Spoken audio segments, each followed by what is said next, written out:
আজকে আপনাদের আমি দেখাবো একটা অন্যরকম কচু রেসিপি। আসলে আমি জানি না, আমাদের গ্রামে কিন্তু এই কচুটা নেই। এটা কি কচু বলে জানি না, তবে আমি জানি যে বরিশাল ভোলায় অন্তত এই কচুটা আছে। যাদের বরিশাল বাড়ি অবশ্যই তারা চিনবে। দেখেন পাতাগুলো কত বড়, অবশ্যই পাতা দিয়ে মনে হয় ভর্তা খাওয়া যাবে।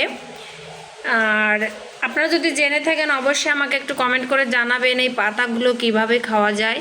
অবশ্যই আমি আপনার ভর্তা করে খাবো, দেখা যাক কেমন লাগে। আগে কখনো খাইনি। দেখেন মানে কি বলবো, পাতাই বেশি, পাতাগুলো মনে হয় খুব মজার হয়। আর চিংড়ি মাছ দিয়ে মনে হয় ভর্তা করে বেশি ভালো লাগবে। যাই হোক, একটা ভাই ভালোবেসে দিয়েছে, এই জন্য খাওয়া হবে। অবশ্যই জানি না কেমন লাগবে।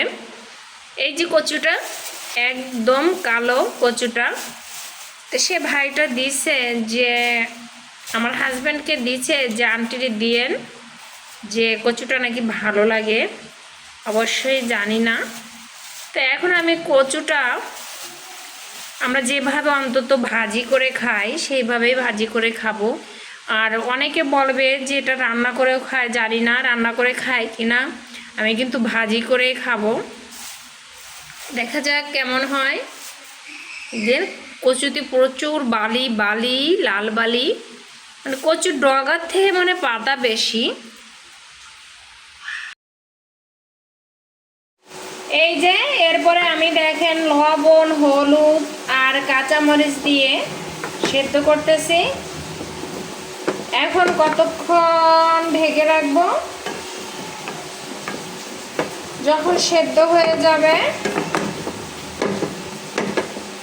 আমি ঢেকে রাখতেছি। তেজপাতা আর পেঁয়াজ, রসুন, শুকনা মরিচ ভালোভাবে ভেজে নিলাম। যখন বাদামি কালার হয়ে গেছে তখন এই যে সেই কচু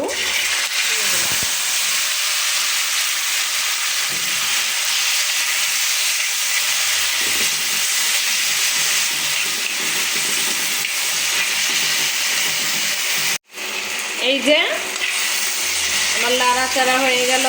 এখন আমি নামিয়ে নেব। আর কি সুন্দর গলে গেছে পাতা সহ।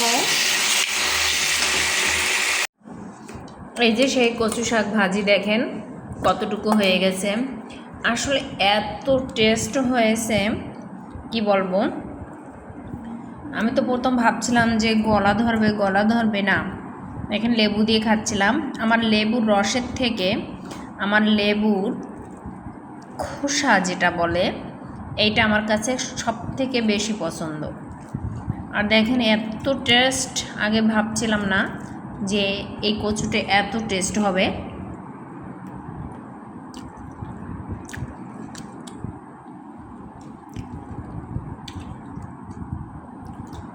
লেবু খেলে মুখের